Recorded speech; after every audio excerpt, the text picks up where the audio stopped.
Now, knowing all about this, about how a story basically is written,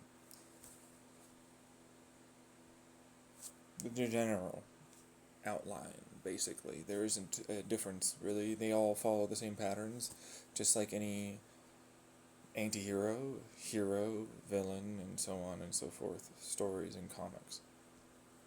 There isn't much of a difference. No, you just like to look at something new because this is their interpretation. And it might resonate with you, and or it might not. And if you're a part of the bell curve that sits in the 80 to 90% that they're aiming for so they can actually get the money that they need to continue being an author, then you understand why it was made that way and written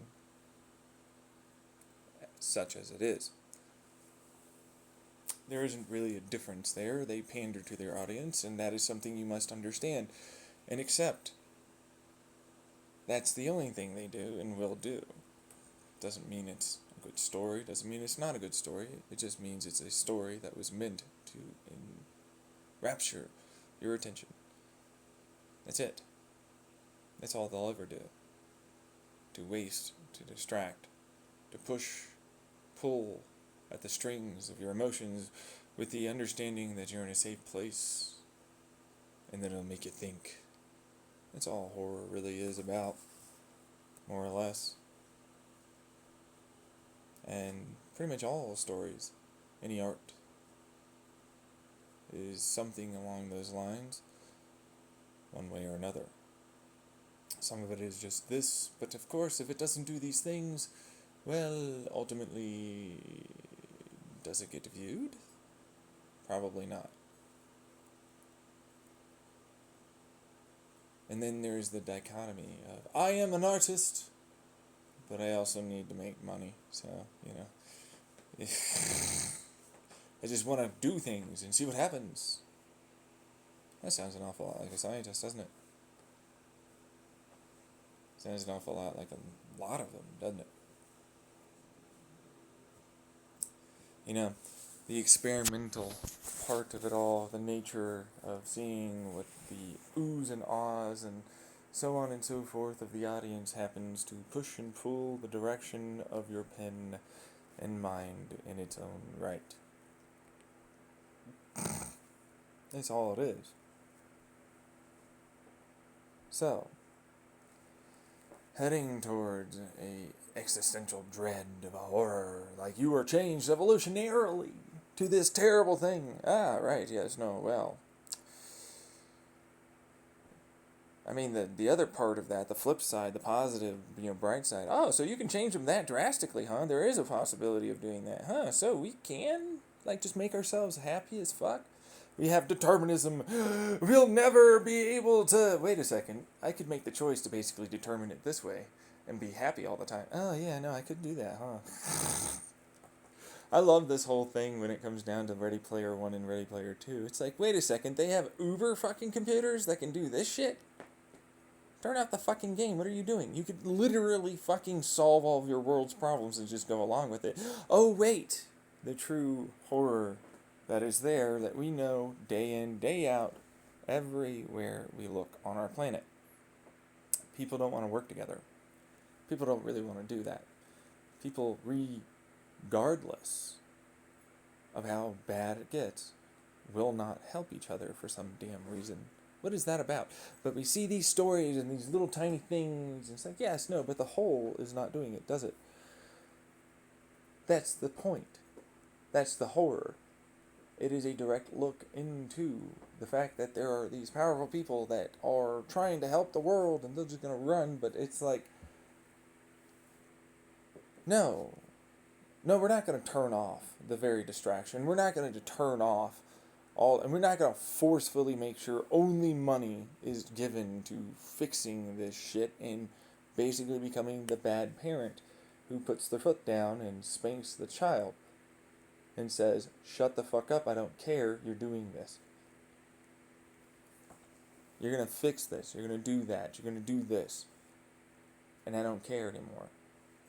Become the fascist, totalitarian, benevolent dictator that makes sure you get what it is you need for your needs and wants. You have your economies fixed. You have your air, water, soil fixed. You have your emotions and problems mentally addressed, processed, and fixed. You have your direction in life figured out by you yourself without influence, understanding of the influences, and being able to determine it yourself. Making sure that you have grown conceptually to know what it means to be yourself and that it will change, irregardless of how hard you try. It will change. Sometimes subtly, and that's acceptable more often than not, and sometimes extremely differently, and that is less acceptable, especially in the moment.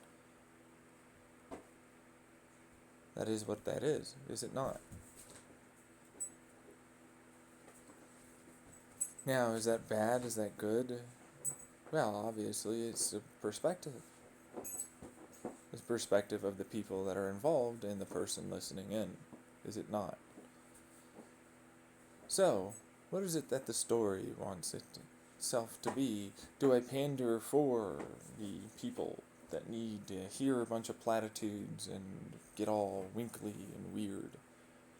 Did out by a idea that means things are not what I once believed and thought? Or do I go for something that simply showcases what already is and what could be, and then realizing that it was all a shit show and farce to begin with? Because why would they change? Clearly they're not now, and they know that they could change all of it.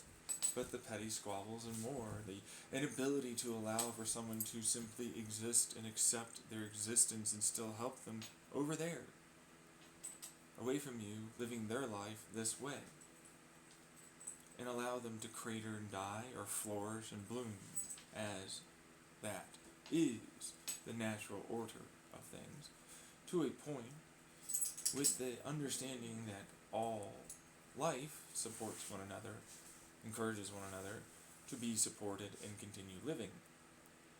The ecosystem is as it is, and evolution is and will always be what it has and always will have been.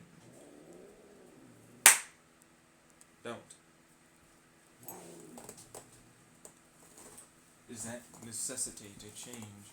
Well, of course it does. You complain enough, but you all know that you're deluding yourselves into believing that this change should not be so fast. This idea should not happen. These things are wrong. It's what it is. That's what's going on. It's for them or that or this or whatever else.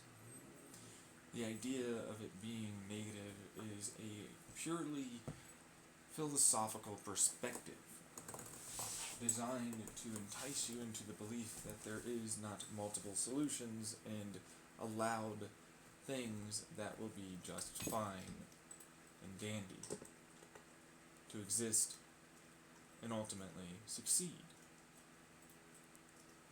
That there is a idea of a universal one. We find comfort in one solution. It does not mean that that one solution fits all, as we see consistently. But one solution can work for this group in bell curve mixtures of personalities, DNA, and so on and so forth. And we will resist this effort to believe that that is acceptable. And why shouldn't it be? Why shouldn't it be accepted? Why should we struggle on that? Nature and evolution and physics have found multiple ways of combining many things, and they're all doing their damnedest to keep going, aren't they? And they'll evolve to be different at some point, but they're still doing that, and it's working out for them. Why do we have to meddle in ourselves the same way? And we can go look at a parrot and go, hey, I could put a fucking jet engine on that. And I'm like, I don't think the parrot wants that. You know what I mean? I'm pretty sure it's okay being a parrot, dude. It's a symbolic metaphor of our desire to have control over other. You see, it's analogous to how it is we frame our justifications towards even ourselves. We look at ourselves in the mirror and we shall strap whatever we can to improve ourselves, because that's what we do. That's what we were taught.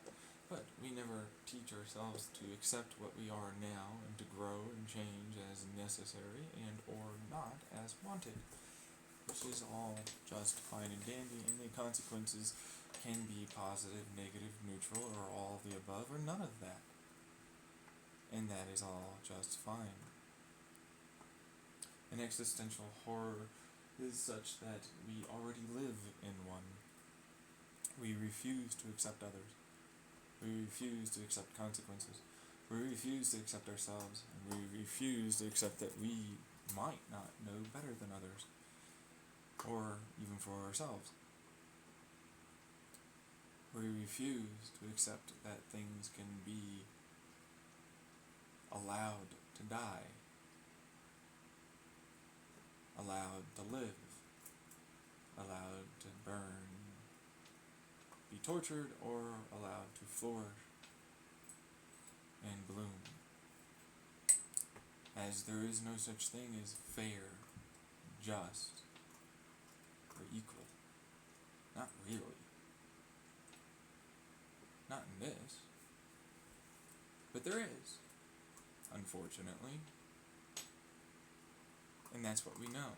Because the concept, the philosophical ideas of moral and ethical values are a human construct. Nothing more. We place emphasis when in reality it is all but neutral. We place that emphasis in the idea of a God, a creator. And so therefore it gained more meaning than it would have otherwise. Which is not nihilism. It matters to you, however much you choose to allow for it to matter.